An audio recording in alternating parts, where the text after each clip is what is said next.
Hello.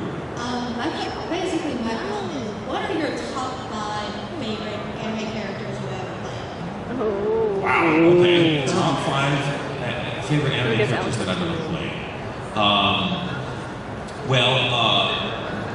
I'm a little different from most voice actors in that I usually have a hard time isolating the character from the story because I have a certain fascination with storytelling. So if the character is really sort of quirky, but the story I'm in is no good, I'm usually not so. It's not as interesting to me. I still do as good a job as I can, but I'm not as captivated by it.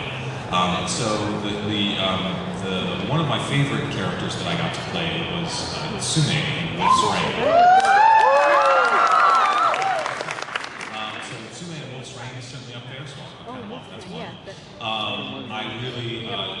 Even though it is very stressful, I do enjoy playing Alucard in Hellsing. Oh. Yeah!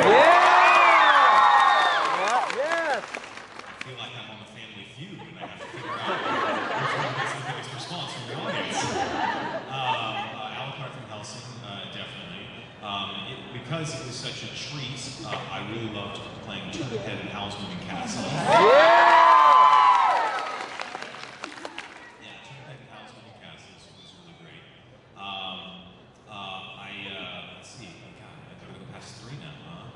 In terms of the other 2, well, I think a big one that I really loved, especially because I got to be really sort of steely and naturalistic, was Togusa in Ghost of the Shell.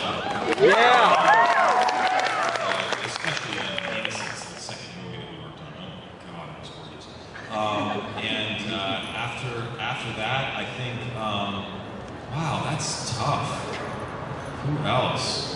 Well, I'll throw Alan Gabriel in there from the Big O. He's the first one that leaps to mind. Thank you! Yeah. Also, for me, I have to say this, I loved you as Holland from America 7. Yes. Damn amazing. Thank you. Thank you. The movie was amazing. I really loved the movie. Speaking of anime, I was wondering if you had any favorite moments from Harry Suzumiya. Yeah, any favorite moments from Haruhi Suzumiya? I think one of my favorite episodes was probably in the first season where they have to play the video game against the computer video game. I'd watch that. And I think I liked that so much because it was when we first got to see Yuki Nagato, we actually got to see her want something. She had been this sort of quiet, robotic girl, and she's like on the keyboard going crazy, figuring out how to win this game, and she just looks up and goes, "Can I? Please? Can I please beat them all?" And I'm like, yes, you can beat them all.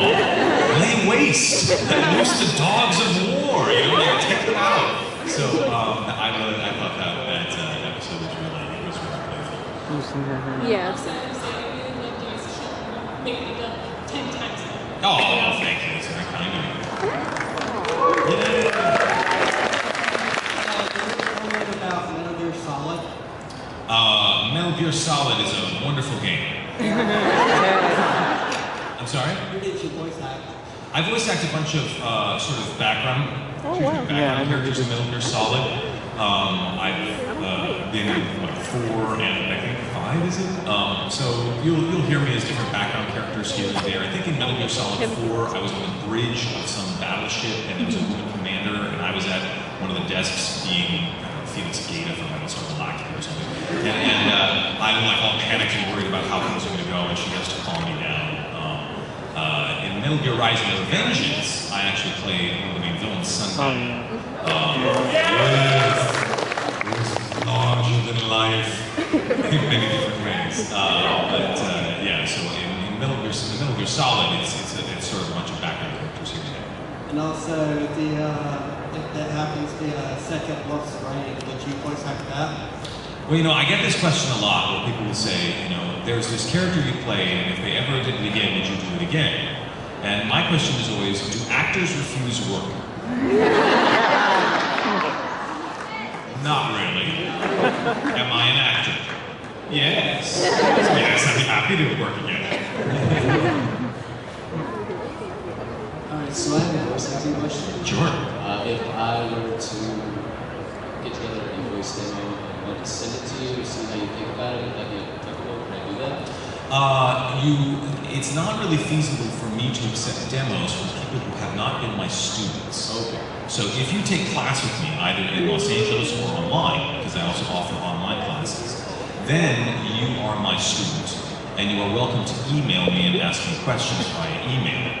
And part of the service that I offer to my students is, if you have a demo, you're welcome to email your demo if you are my student, and I can review your demo for you. But if I were to open myself up to just anybody and everyone sending me a demo, I wouldn't have time for my students, never mind myself or sleep. So if you're more than welcome to come take class with me if you like, and then we can start a conversation. But otherwise, I just get people like, what do you think of this? And it's like, it's not really feasible. And then my second question is how do you actually put together a professional demo? How do you put together a professional demo? So the thing about demos is that ideally your demo should be little snippets of your voice in actual productions, projects where you got paid. Now, there's a catch-22 there, right? Because when you're first starting out, you're not in any productions, and you need a demo to get in productions, but you need productions to get a demo.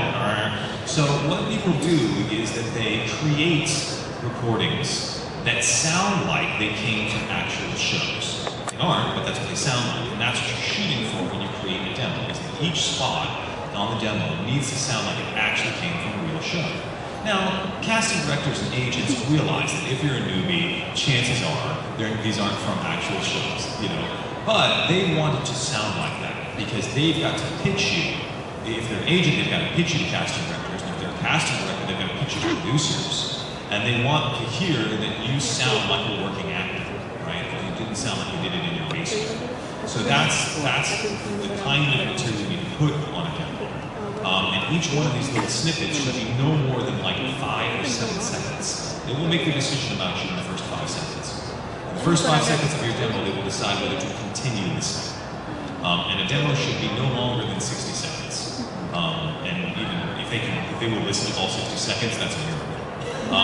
So you've got to lead in your demo with your strong suit first. People think, oh, I've got to show them a million different character voices. And it's like, that's not going to help them. They want to know how to cast you. They want to know what your strongest suit is, where they can rely on you as a character. Okay? And so you need to lead with your strongest suits in your demo. And then as the demo goes on, you can start to show more range. But if they know how to cast you, then your chances of getting higher increase exponentially. So no imitations, right? So what? So no imitating any characters, right? There's no point in imitating other established animation characters. If you do an imitation of SpongeBob, why? We've already got Tom Kenny. We don't need that. If you can do an imitation of a celebrity, that's a different ball of wax, right? If you can do a really good Jeremy Stewart sort of impression, right? Then that's lucrative because they might need a Jimmy Stewart type, or especially if it's a popular celebrity now. I voice Natural Orlando Bloom. I've done it for all Pirates of the Caribbean video games. I do it for all the Lord of the Rings video games.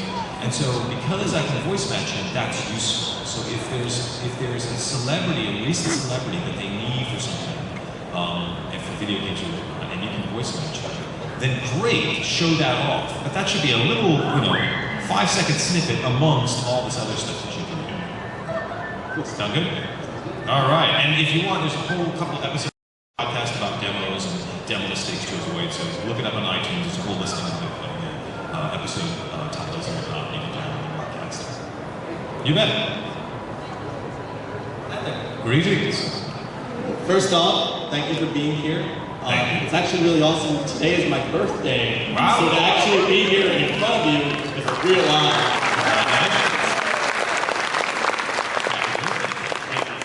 That being said, I have 2 questions. You don't have to answer both. I'll let you choose which one. Okay. I don't want to take up too much time. Sure. First question. Now that Hellsing Ultimate is done, what was it like the last time you had to record for Alucard? And the second question, is Yuri Lowenthal still mad that you're in his bedroom?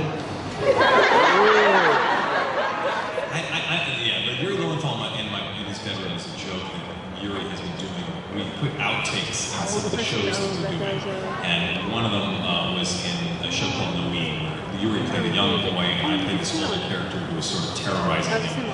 And at one point he did the outtake, Crispin Freeman, get out of my bedroom! And so I then had to plant a joke about that in Durarara. When we were doing the first season of Durarara, I said, I'm in your bedroom, Yuri Lowenthal!